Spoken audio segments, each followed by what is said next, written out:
This is Eric Deloach. It's at the top of the year, beginning of the year 2022. We absolutely looking for a great, awesome year. We have a special guest, our first guest of the year. So this is very special. And with no further ado, we want to allow her to go ahead and introduce herself. Okay, go ahead. Okay. Hi there. My name is Margaret. Most people know me as Miss D, the job coach, because my last name is Debellotte Torres. And sometimes people go, what? Right. So as a career coach, I help people move their career in a forward direction. I took my HR experience and started telling people what the person on the other side of the desk really needed to know in order to hire them. But this year, I decided to launch my first book. So I'm an HR consultant turned truck driver. I'll tell you about that later. Right. Turned author. Okay. That's great. A person that you have many abilities. Yes. So normally, we do talk to authors. I'm an author myself. So tell me, let's talk about the book first. Okay. What inspired the book, and just tell us a little bit about the book. So one of the reasons why I told you all of the different things that I've done is because people are looking for other opportunities. And I believe that it's important for you to be able to pivot in different directions. I've reinvented myself many times over my professional career. And I asked myself 7 questions. I did a deep dive of introspection to figure out what I wanted to do next every time that I pivoted. So my book is 7 questions to self-coach to the next level, because I believe that working with yourself first is going to give you the most impact when you think about doing something different or even going to the next level in your own life. Interesting. So what in, I guess maybe an obvious answer, but what inspired the writing of this book? So I'm a writer. I've been writing since I was in my early 20s. I mean, I'm only 25 now. Okay. I'm kidding. I'm 51. Okay. It took me 51 years to be brave enough to actually put a whole work together and go through the publishing process.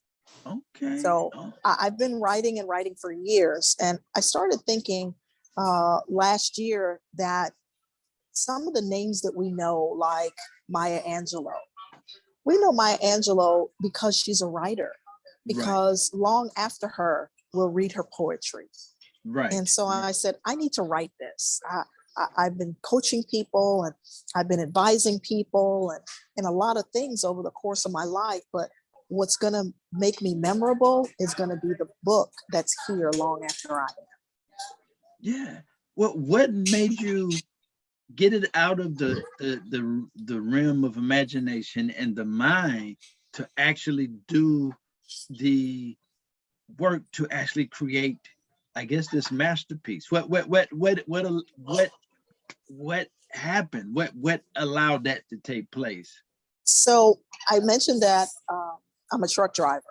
Right. So in the middle of pandemic, 18 months ago, I decided my job took me, the job that I was working at the time, I was a program director at a housing authority. Okay. And they made us go home.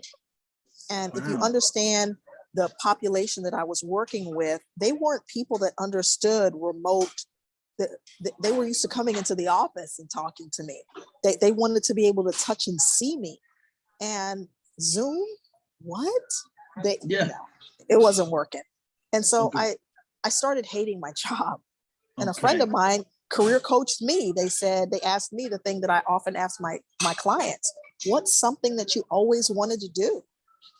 And we had this conversation and truck driving came up. And I love trucks. I mean, Peterbilt is my friend, I love to see the trucks with the lights and the whole 9 yards. So the idea of getting my CDL just made sense.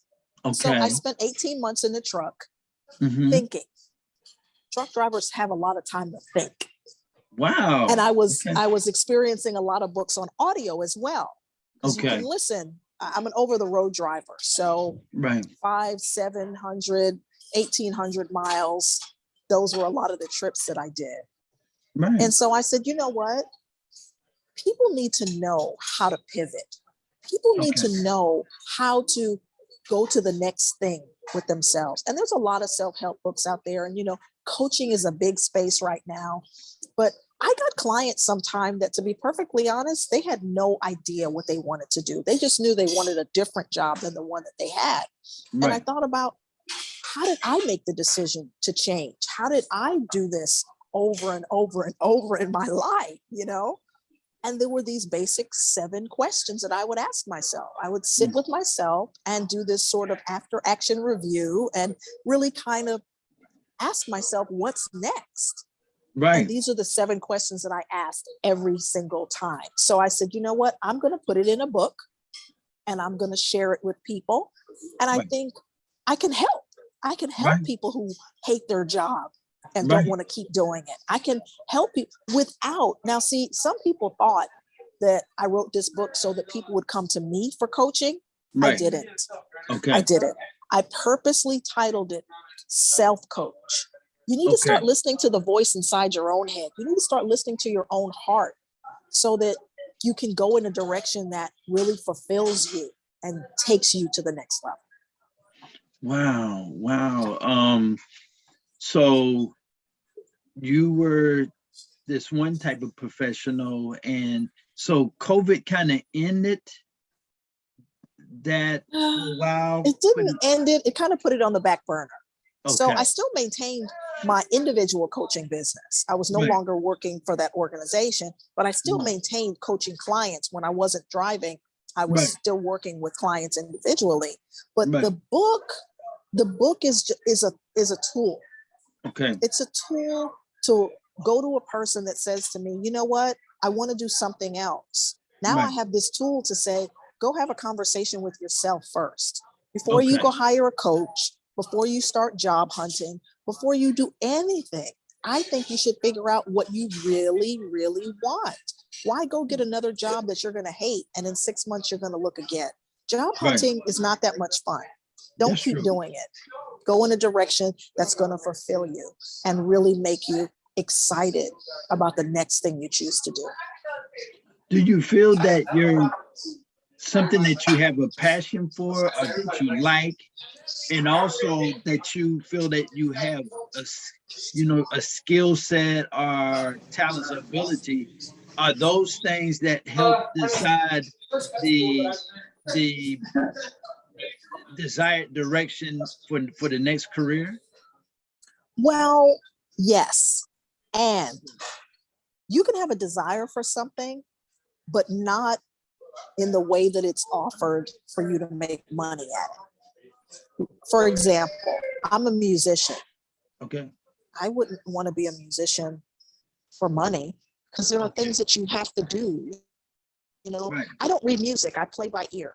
And I probably have to learn how to play certain songs. I just want to do it for fun. You know what I mean? So I tell people, have hobbies and you don't have to monetize all of them. But when you think about your career, what do you want to get up and go do every day? What do you want that career to look like? What kind of organization do you want to work for? Or are you really an entrepreneur and you just didn't realize it, or you don't know how to monetize it? Maybe you need to spend a year studying something that you're interested in so that you can be skilled to go do that. So my story is really short because I chose truck driving. I just had to go to CDL school and then go get trained. That was I don't want to say easy thing because that thing was not easy, but it was a short stint in figuring it out. But I had to do some things before that because I went on the road for 18 months. I lived in a truck.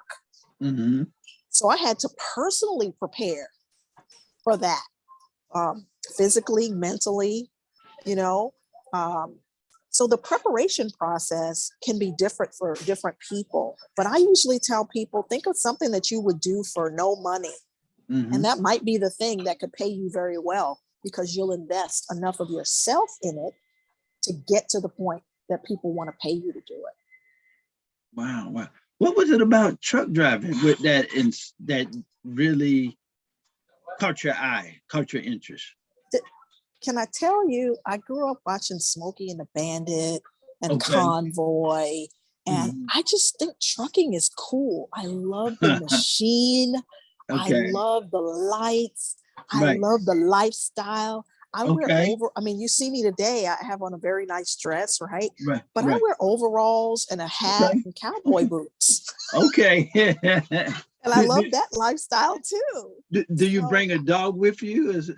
No dog. No, I don't even know how people live in a truck with a dog. No. Yeah, no.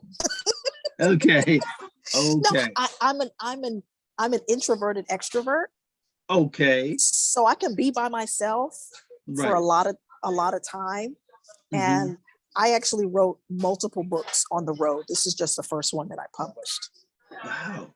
Well, how many more do you have at this time, you think? 2 or 3 more? This is one of 6. Wow. Oh, and you went with a publisher.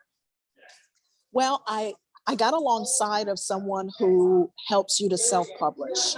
So I met this person. Her name is Dawn James, and she is the I'm going to call her the creator. I don't know what her actual title is, but her company is Publish and Promote. And I'm part of her vibration community online. And when I decided that I wanted to do this book, because I actually released this book twice. This is actually the second edition. The first edition, I did it as an ebook. And I did it all myself, right? And I wanted to put it on. I decided fulfilling it myself was difficult. Advertising, it was just too hard, right? I wanted to get it out to more people. So I went to Dawn and I said, hey, help me put this thing on Amazon. I had created the KDP account and all of that stuff already. And she said, sure. She did the interior for me. She created the cover for me. She did all the things. And I have the record of authors that published with her. My book was published in 10 days. Wow. I think the key thing, and I'll be honest, I'm myself publisher author as well, and I kind of feel like that's the route to go. At the top of the year, here I go, I'm promoting authors. I think, if you sell your book for a certain amount, and you actually sell X number of units, then you can actually make a good, make a pretty good income compared to someone that goes through a publishing company, which it takes a year or whatever in some cases, and then you have to sell so many more copies, and you got to hope that they're interested in you enough to push you like that before you can really spread your wings and really make what you would say, okay, that was worth it from the economic standpoint. My investment working with her was not astronomical. My work was already finished. And it had already been through a couple of rounds of edits in my circle, because I belong to several writing circles. So I had kind of already test marketed it. It was a done deal. It was just up to her to do the mechanical things that I couldn't do. Like I didn't know how to really format it and make it look like a real book that you would buy off the shelf. And so I already had the Amazon thing set up to self-publish. So it is still a self-published work. I just got alongside of somebody that could help me do the parts that I did not know how to do. I did not know how to format the cover and format the interior and make it look really professional, where somebody would look at it and not think that I just did it in my bathroom, So I think that writers today can get alongside of people like this, like Dawn and her organization, and that she's not the only one. I just promote her because she's amazing, and easy to work with. I did all of this while driving a truck. Amazing, amazing. And I think also the marketing, and let's give everybody a number. If you were able to, was not easy still, but per se, but if you can sell 10,000 books and you put it at a certain amount, you could roughly make $100,000. Yeah. So, yeah. You know what? I'll be honest with you. I don't have a magic number of units that I want to sell. This is my first one. And with COVID, I'm not doing a lot of big, like, book launch events. I'm actually doing very intimate, meet me over here at this coffee shop, pop-up shop kind of things. And so as the book, now we just finished this in December, and this is only January, right? So as I go through the next 90 days, I'll really be able to see where it goes. You know, I thank you for your platform and giving me an opportunity to share it. And I'm just going to keep sharing it until we get to that number of units. Like, I know what my break-even point is in terms of how much I invested, but I just do the work. I let other people count my pennies. Right. Well, I'm just saying, like, for example, you sell it for $20, and you know, Amazon is processed, so maybe taking $10. But if you can $10, you get $10 a unit times 10,000, just made $100,000. Right. So, I mean, I'm a songwriter as well, and that requires way more because you're only getting 0.09 cents. You know, so you have to sell so many. Or even make money through another form is through radio play or whatever. But you can still make pretty good money that way as well. But what I'm saying, that's not bad. So but probably what I'm just throwing out there is that to you is with her and maybe there's other people that can actually are great book marketers that can actually get that book out to the right reading consumers, and you could possibly do that and exceed that amount. So let me tell you a little secret. Self-published authors. If you own your KDP, and you go buy books on your own, you increase your profit margin. Right. So Amazon is fulfilling the actual books for me. And I have an amazing product that I travel. And so I travel and I sell books. I sell books every day. Right.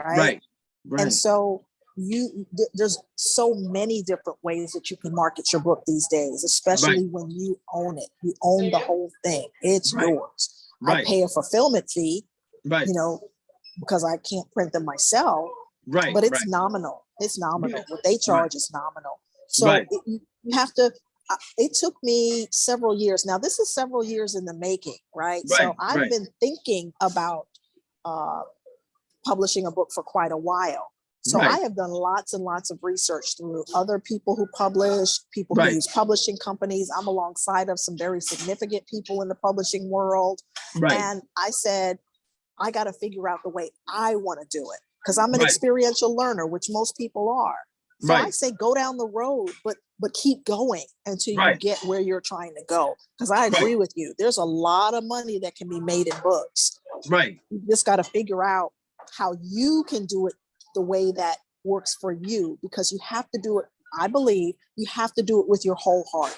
If you do things without your whole heart being into it, you're not going to deal with the nonsense, as I call it, that's going to happen along the way. You'll give up before you get there. That's true. But I still say, I would find a book marketing individual that does that, our marketing company that can get it out there for you in certain communities and stuff like that. That would definitely be people that would be interested in buying the book. And again, 10,000 units is something that's attainable, I think. You know, I think so too. And beyond that as well. So that's what I want to say. I mean, a lot of times people want to, as you said, I've been there too, try to sell. And I mean, sell books yourself, absolutely. But yet and still, I definitely urge people to get a marketing professional with book sales that can get the book out there to communities that need the book and that would be interested in purchasing the book as well. And I think an offer that I got was some people that I know want to sponsor books for me. Okay. So I'm connected to a lot of organizations. Right. So people sponsoring 500 books for me to go and take into an organization. Okay. It's going to move my book a whole bunch faster. That's true. You know, you got to have different ways, but I love your idea. And so that's going to go on my list of research to find the right company to work alongside of to do it for me. I don't believe in doing all the work myself, just like I got alongside Dawn to get this done. And this book is very easy. I will tell you a quick story of a gentleman who I sold the book to the other day. And there's a lot of books in the market. There's a lot of self-help books in the market because this is considered a self-help book, right? It's a journey kind of book, right? And you pick these books up and a lot of people pick them up and they look at them and they're so thick that they just say, forget it, it's too hard. And my book, I'll tell you the page count on my book. My book is 40 pages. Okay. Well, can you put it up so we can see I sure can. I don't want to cover my whole face. That is nice. And then there's the thickness of it. Okay. What's the back side look? The back cover? Just the back side is me. Okay. Great. You know, great. So the gentleman that I was talking to, you know, I was sharing my book with him. He's somebody who's familiar with me. And I said, you know, I wrote a book and it falls into the self-help category. And he's 70 something years old. He was like, I don't need another level of my life. But when he saw that the book was 40 pages, he said, I could see myself actually reading this. Okay. Right. So I did it that way on purpose. Right. It's 7 questions. Okay. Does it need to be war and peace? I think sometimes authors think that word count is what they're going after. Me, I just want to tell the message and keep it moving. Right. That is a great strategy. Again, when I say marketing, even a book marketing company or an individual that has the connections, has been through the iron, the fire, whatever, and know where that book could go.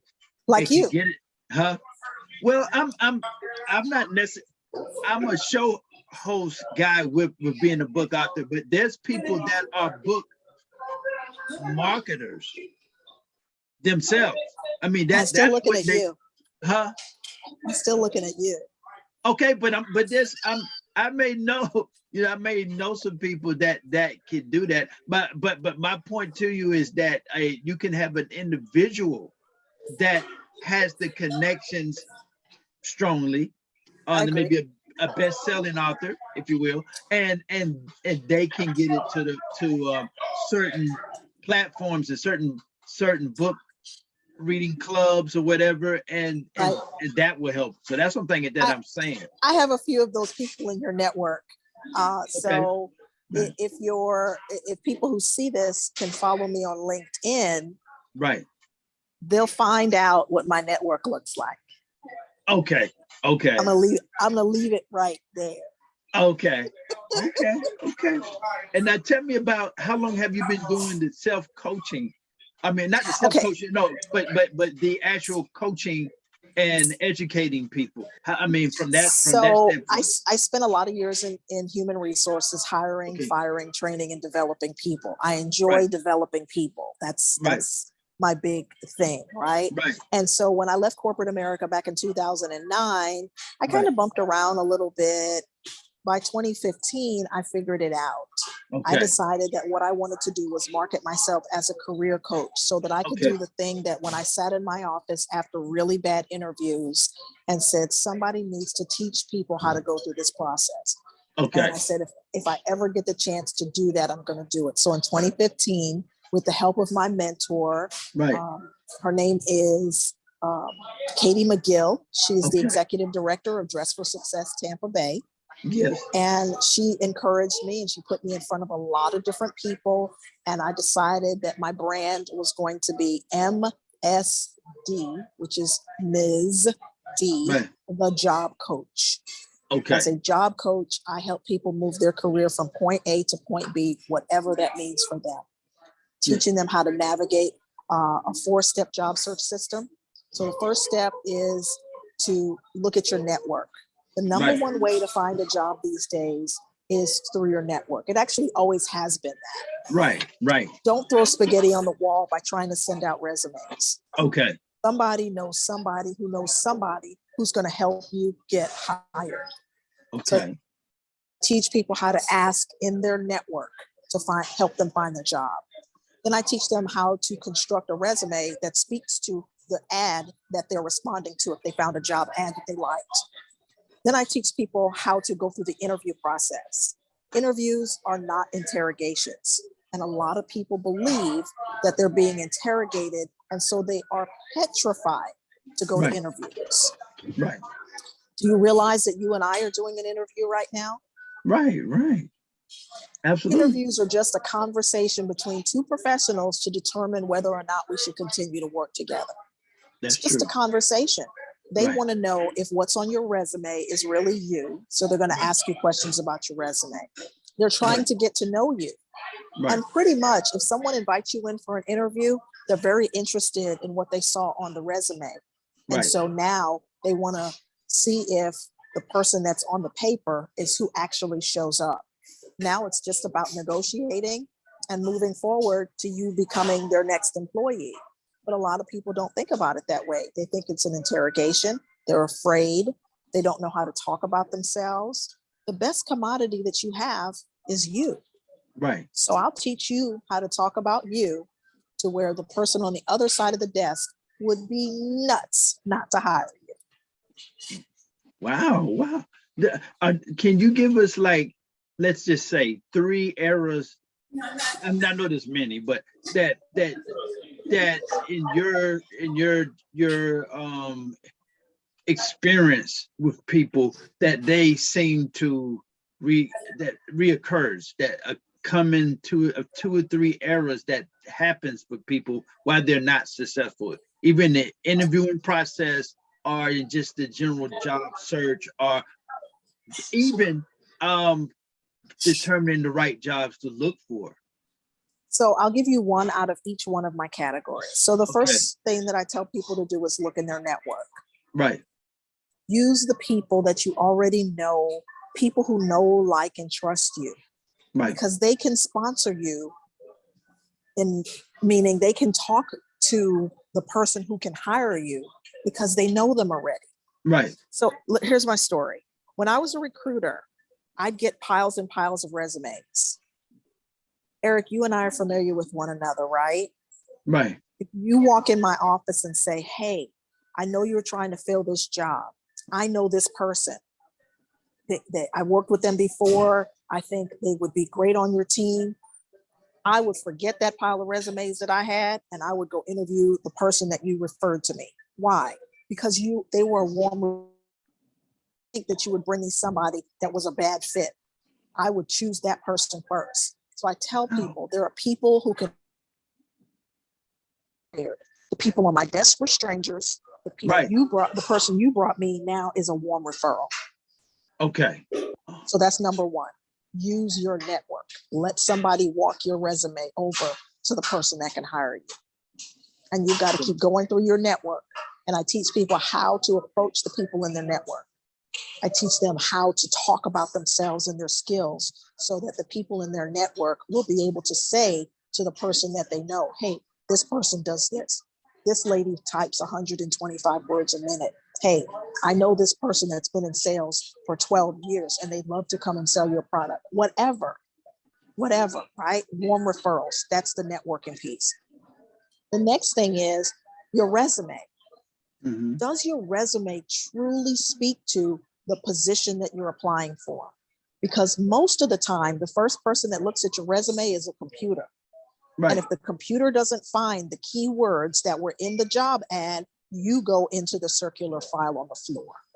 Wow. So you've Wow. got to cater your resume to the ad or to the job description that you're applying for.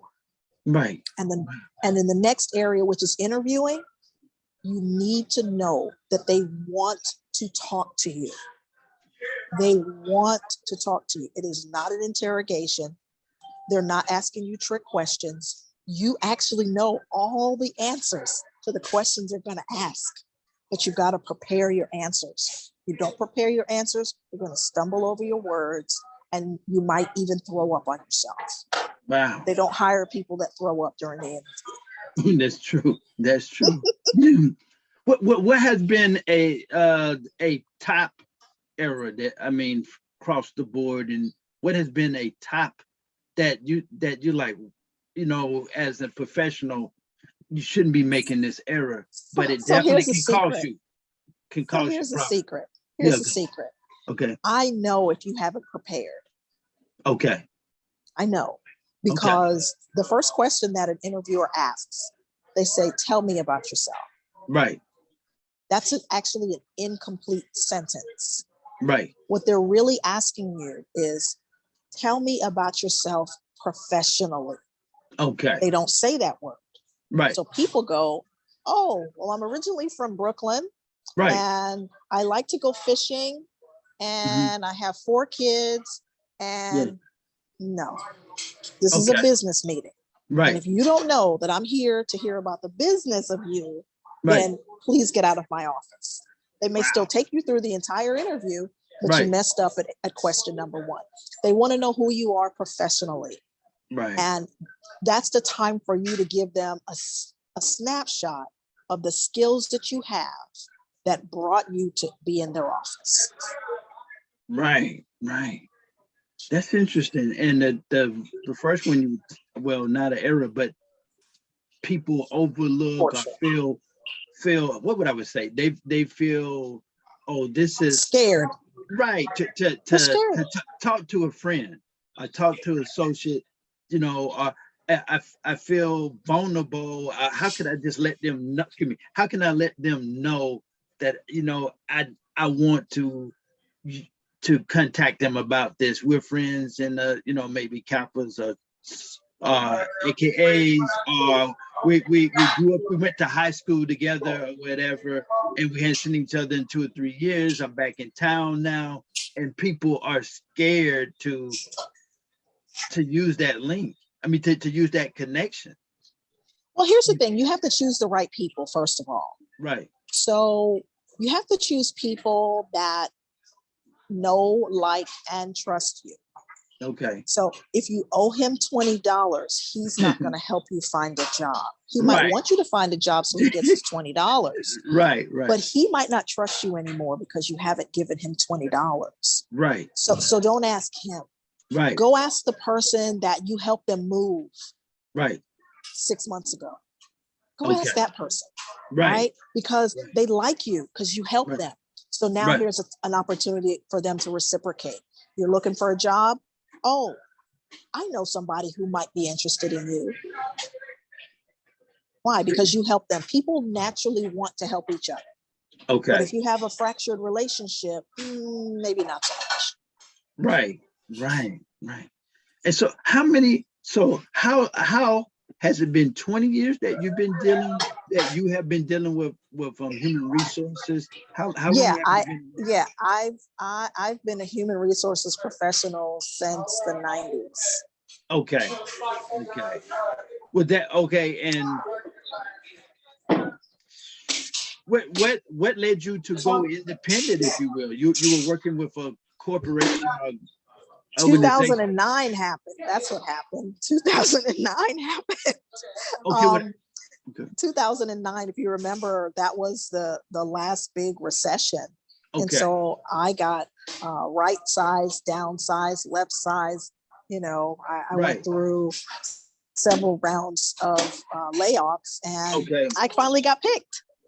And my entrepreneurial spirit, which I've always had, I've been a serial entrepreneur off and on since I was in my 20s. Right. And so I rode the entrepreneurial train until I finally landed on something that I'm really, really passionate about. And I ride the ups and downs of being an independent consultant, helping people in the career space. Okay. And what did COVID, how did that affect? I mean, hope, God forbid, anybody in your family or friends, were affected by it. And that's one question. Did that happen? I had a cousin that passed away, and a lady friend of his passed away. And I had some other family members that caught it, but they survived. They were younger than that person. That person was about 74, 75. That's that side of it. Let me just ask you that, then I'll ask you the other side. So the first part is, I've had several friends that have had it. Some friends that have gone into intensive care. Right. I don't think I've had any relatives that have passed away. But I know people who have, Right. And the thing about it is, in a situation like that, you just have to be as empathetic as you can be. Right. And you just have to be sensitive to people's needs. Right. And for me, I did the opposite thing. I put myself in a high exposure essential position during the pandemic, as opposed to being shut in. I used that opportunity to go into one of the most essential industries in this country. And I had an absolutely great time, overexposed. To be honest with you, I believe that I'm one of those people that could have it and not be symptomatic, because I've been highly exposed. I've been with lots of people who've had it. I have never had a symptom. So I believe that I'm in that category of people who would probably have it and never know. Do you know your blood type? I don't. Okay. Yeah, there's some blood types. Yeah, that's what I've been told. Right. So tell us, and I think you might have already answered it. So did it slow things down in a positive way? Kind of slow things that really gave you more time to think and actually spurred on this writing these books, and so I guess getting this first book out in particular. So OTR truck driving, it doesn't necessarily slow you down, but it gives you a lot of time to think. I mean, if you've ever been on a long trip, think about kind of after you listen to a few things and you hear a few things, then you your mind gets to going. Your mind is free. And and so I was able to use voice text. And by using voice text, I was able to compose the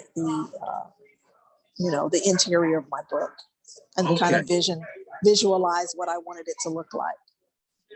Okay. So voice tech, is that a process to where you kind of just talk through your ideals and then you'll go back later and write them? Well, actually, if you use voice text, I just talked to my phone, and my phone typed out all of and so then I could email it to myself and then do all the editing after. Wow. So I didn't have to do it right away. Yeah, voice text. A lot of writers use that, actually. Dictation. Is that a new technology that's been out there for a while? No, it's been out there a while. Wow. It's the same thing that you use to send a text message to somebody. Okay. It's like using Drag and Speak on your computer, but I just pull up a note. I carry an iPhone. I just pull up a note and I just start talking. Okay.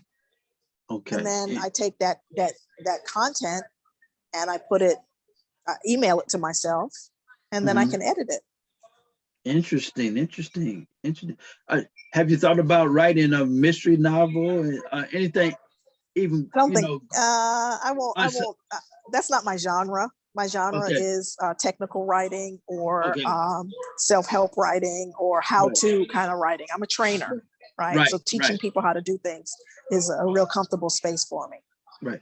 Do you ever think maybe a kid's book? Just something out. Just I actually am going to do a kid's book. So I drove a Peterbilt for 100,000 miles, and I do a Facebook Live show every day called Margaret in the Morning. Right. And so all of my followers on Margaret in the Morning watched me every day as me and Pete got ready to be on the road. Right. So it is going to become a children's book, The Adventures of Me and Pete. And that's the Peterbilt that I drove for 100,000 miles. Wow. What would you think about if that turned into, and what do you think in general about, but even that project turns into a movie? What do you think about? Yeah, I think, it could be a cartoon. The Adventures of Me and Pete, teaching kids, different things. That would be cool. I got to I got to find people, to make it happen. I'm looking at you again. Since you're throwing out ideas, you must know people. No, I ask the questions. That's who I am with that. But I always want to hear what authors have to think about books and movies and that. Of course. That's where screenplays come from, right? I have some screenplay writers in my circle because I belong to, it's now Tampa Bay Writers Group, I think. It started out as the Clearwater Writing Group. And so I belong to an actual writing association. Okay. Have you thought about writing a screenplay? Not my genre yet. Okay, not yet. Okay, you are open to it. Yeah. Yeah, sure. So, now, what would you say to young people or beginners? And you could be 70 years old and begin. I know somebody that's around that age that wrote their first book. What do you have to say to people who's contemplating, are thinking about, on the fence of writing a book, and especially let's say younger people that, maybe I want to write a book. What do you have to say to those individuals? If you love it, write about it. Just write. Don't worry about you can hire people to do the editing. You can hire people to format it and make it marketable. Just write. If you're interested in it, just write. Join a writer's group. Don't take a writing class. Join a writer's group so you can be around people who are writers, and they'll give you great advice. You can join online groups now. There are writers groups on Facebook and different social media places, and just write. Just write. Wow. Write is right. Wow. So you said you have 6. Are the 6 books, are they in the same genre? Similar genre. Yeah, similar genre. Okay. And then there's one big book about my life, but that's another conversation. Okay. When do you think that you will get 1 or 2 of the other books out? Are you just you want to get one this book thing out at a first? time, my friend. One thing at a time. Okay. Let me sell 10,000 copies of this one first. Okay. Then you'd be interested. Okay, that is great. And when did you start writing the first book? How long ago was that? And how long did it take you to write? How long did it take you the process to write the book? I've been writing since I was in my 20s. So it's taken me 30 years to agree to put a work together. And so I'm just taking all the stuff that I've been writing over the years and formatting it, and I'm going to pump these books out after I sell 10,000 of this one. Okay. How long did it take for this when you decided I'm committed? Okay, I'm going to write this first book or whatever. Tell us about the process. It's kind of interesting. I wrote it in a week. You wrote the book in a week.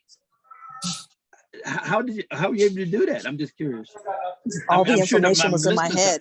It's all my original content. So just like you and I are talking, I knew what I wanted to say. So I just said it and made it pretty later. That's why I say just write. Wow. Okay. You'll be surprised. That is interesting. That is very interesting. Okay. And tell us again, what is the title of the book, and if you want to just tell us, not give away all the goodies about it, but just if you just want to just describe it just a little bit, but not give away so much. But we just tell it and hold it up like again. This. I enjoy when people hold the book up. So it's 7 questions to self-coach to the next level. Okay. Right? And it's written by Margaret Debellotte. Okay. So the easiest way that I can entice you to want to go on Amazon and get this book is to say this. Are you at a crossroads in life? Are you feeling uncertain, yet you know that you need to make a change? Do you feel like life is happening to you and not for you? Right. Well, this is what I know. Change happens with or without you. Okay. If you would like the opportunity to be involved in the change that happens in your life, these are the 7 questions that I've asked myself every time I've made a significant change in my own life. And so I recommend that you spend 7 days with 7 questions to self-coach to the next level of you. Okay. And when you make an auto book, you know, I don't know if I don't know if audiobook is the right place for something like this, but what I do offer is an opportunity for somebody who buys the book to go through the book 7 days with me. Okay. Okay. Well, if not this book, another book, because, you know, you have a lot of people that drive, like it's even other truck drivers are just people that drive to work, especially in the South and different places. And well, this is a book that you've got to take the question, read the content, and then do some writing. So it's not really, in my opinion, a great book for audio, but probably some other books that I'm going to write will be. Yeah, because some people really enjoy that, and then they may come back and read it. But I mean, again, but then just to hear it, or they're jogging, or they're exercising, definitely. And really, because it seems like there's probably some inspirational parts of the book that kind of get people, okay, oh, I really got to take the bull by the horn, you know? Yeah, absolutely. Absolutely. Right. Okay. And so tell us where can we find the book, some of the places that we can find the book if we want to purchase the book. Well, the best place. Go ahead, I will say this. Let me just add this. You'll stay on afterwards, and then what I will do is you'll send me over, the links and stuff like that, and I'll put those in the body so that people can see it also in the body of the interview. Thank you so much. Yeah. Thank you so much. Go ahead. So the best place to get the book is Amazon.com. You go to Amazon, and in the self-help section, you don't even have to do that. Just type in 7 questions to self-coach to the next level, and it'll come right up. Okay. And sometimes you can follow me on social media as well. You can follow me on social media at MSD JOB COACH. I'm on all social media, the major ones anyway. I'm on Facebook, I'm on Twitter, and I'm on Instagram. So you can follow me on social media and reach out to me. I'm very, very accessible. Okay, that's great. And you're very good also in your communication skills as a professional. So I would throw this in the water that maybe you should have a YouTube channel as well. I think you'd be. I have a YouTube channel. We're remodeling our YouTube channel, but I also have had a radio show on In Touch News Radio. So I have some experience in the speaking space. Yeah. So you can go find episodes. You can go find episodes of my show on YouTube. You can find episodes of my show on YouTube. It's MSD, the Job Coach, Working Wednesday on In Touch News Radio. Okay, we'll put that in the link too. Do you interview people as well? Do. Okay. Yeah, the way that you were communicating, I mean, you were very, very good. And I like, she has that talent and ability as well. I do. I've done radio for a couple of years. Okay. Well, I guess we this is definitely not the last time, but we definitely wanted to get a chance to talk to you as a book author, as a career coach, and really get people to know more about you and your book. And just put it up again one more time. Okay, and tell us the title one more time. 7 questions to self-coach to the next level. Okay. By Margaret Debellotte. Okay. Wonderful. So we really appreciate you. Well, I thank you for Yeah, giving for me this coming. opportunity. I've watched several of your broadcasts before, and I Right. thank you so much for thinking enough of me and my little 40-page book for me to Yeah. be on with you. No, that's a great approach. I mean, I think people should take note of that. People probably don't want, they're not interested in reading 300, 400 page book, but a 40 to 100 page book, people Yeah, may be interested, and maybe even a strategy can be the first book is 40 to 50 page, and then now you bought into me as an author. Now I'll give you 100 page to 150 page book at the most. And absolutely. so I think it's a good strategy and all of that. So, but with no further ado, we want to tell the audience we want to thank you again for coming, and so and really enjoyed talking with you. You were inspirational, informative, um, um, and very delightful in terms of talking with you. And we definitely want to invite you back as many times as you have books and you want to come back and share, even, you know, outside of that. And I will, as I do some guests, especially guests that I really enjoy, um, we'll have other people that are media individuals that I will set up, you know, that I will give the information so that you can go on their shows as well. Like I said, it's all about the networking. There you go. We'll do that. You definitely are a star, and we have to get you out there. Yeah.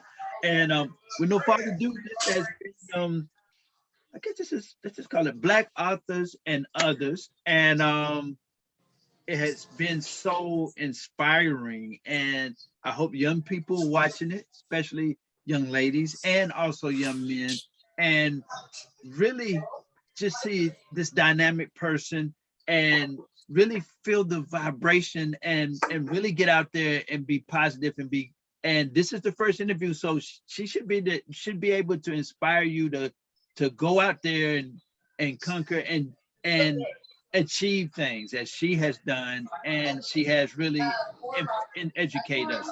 So with no further ado, this has been a broadcast of Black Authors and Others, and she has been amazing. And we will see you again next time on another broadcast. And we can say with everybody, bye-bye. But you stay, but everybody else, bye-bye. And we really enjoy you for coming through and watching this great show.